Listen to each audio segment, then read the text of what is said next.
नमस्कार, मैं हूँ उत्तम मुखर्जी, आपका म्यूजिक इंस्ट्रक्टर। आज हम बात करने जा रहे हैं रागों के समय सिद्धांत पर। हम यह जानते हैं कि समय सिद्धांत भारतीय संगीत की अपनी एक निजी विशेषता है, अर्थात यह सिर्फ भारतीय संगीत में है जिसमें रागों का गायन समय निश्चित किया गया है कि कौन सा राग किस समय गाया जाएगा या नहीं गाया जाएगा। हमने इसे आसानी से समझने के लिए इसे 6 भागों में बांट दिया है।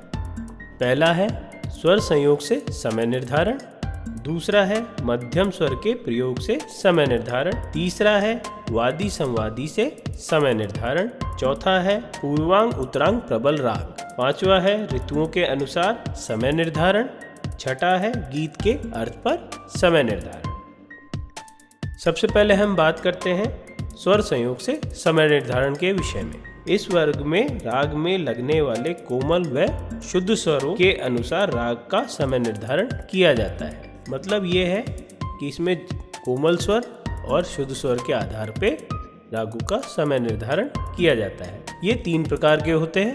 पहला है कोमल रे और धा वाले स्वर, दूसरा है शुद्ध रे धा वाले स्वर, तीसरा है कोमल गानी वाले स्वर। कोमल रे धा वाले स्वर सुबह 4 से 7 बजे और शाम को 4 से 7 बजे गाए बजाए जाते हैं। बस फर्क इतना है कि सुबह के 4 से 7 में रेधा कोमल और उनके साथ माँ शुद्ध का प्रयोग किया जाता है, और शाम के जो 4 से 7 वाले राग हैं उनमें रेधा कोमल के साथ माँ तीव्र का प्रयोग किया जाता है।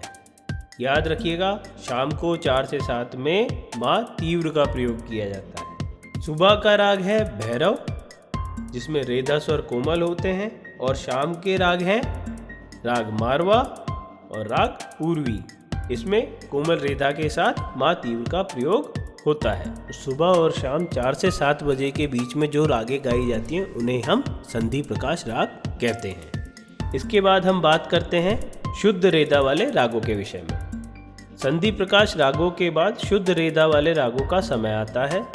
सुबह 7 से 10 में गाए जाने वाले राग हैं अलैया बिलावल, और शाम को शुद्ध रेधा के साथ माँ तीव्र का प्रयोग होता है। शाम के 7 से 10 के बीच में जो राग गाए जाते हैं वो हैं यमन और बिहाग। इसमें रेधा शुद्ध है और माँ तीव्र है। उसके बाद हम बात करते हैं कोमल गानी वाले रागों के विषय में।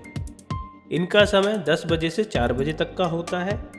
रात में भी 10 बजे से और सुबह के 4 बजे तक कोमल गानी वाले रागों का प्रयोग होता है। दिन के 10 बजे से 4 बजे के बीच में गाए जाने वाले राग हैं जौनपुरी, तोड़ी, और रात्रि के राग हैं भैरवी और काफी। इसके बाद आता है पॉइंट नंबर 2, मध्यम के प्रयोग से समय निर्धारण। आसान शब्दों में आप समझिए कि सुबह 4 बजे से लेकर शाम के 4 बजे तक माँ स्वर शुद्ध रहता है, और शाम को 4 बजे से लेकर सुबह 4 बजे तक माँ स्वर तीव्र रहता है। इसी के आधार पर रागों का गायन समय निर्धारित किया जाता है। पॉइंट नंबर 3, वादी संवादी से समय निर्धारण। जब राग का वादी स्वर सारे गामा में से हो तो उसे दिन के पूर्वार्ध में गाते हैं। दिन का पूर्वार्ध होता है दिन के 12 बजे से लेके रात के 12 बजे तक, और जब वादी स्वर बाधानी में से हो तो उसे उत्तरार्ध में गाते हैं, यानी रात्रि 12 बजे से लेके दिन के 12 बजे तक। इसी आधार पे इनका समय निर्धारण किया जाता है।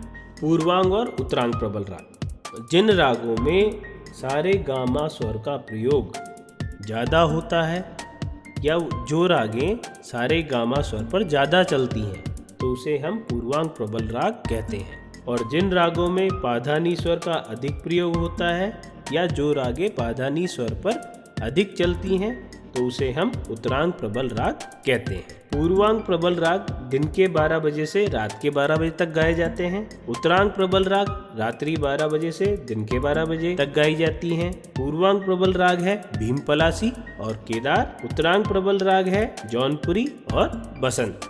5वां पॉइंट, ऋतुओं के अनुसार समय निर्धारण। इसके अंतर्गत कुछ रागें ही आती हैं जो सिर्फ पर्टिकुलर ऋतुओं में ही गाई जाती हैं, जैसे बसंत ऋतु में राग बसंत और वर्षा ऋतु में राग मेघ।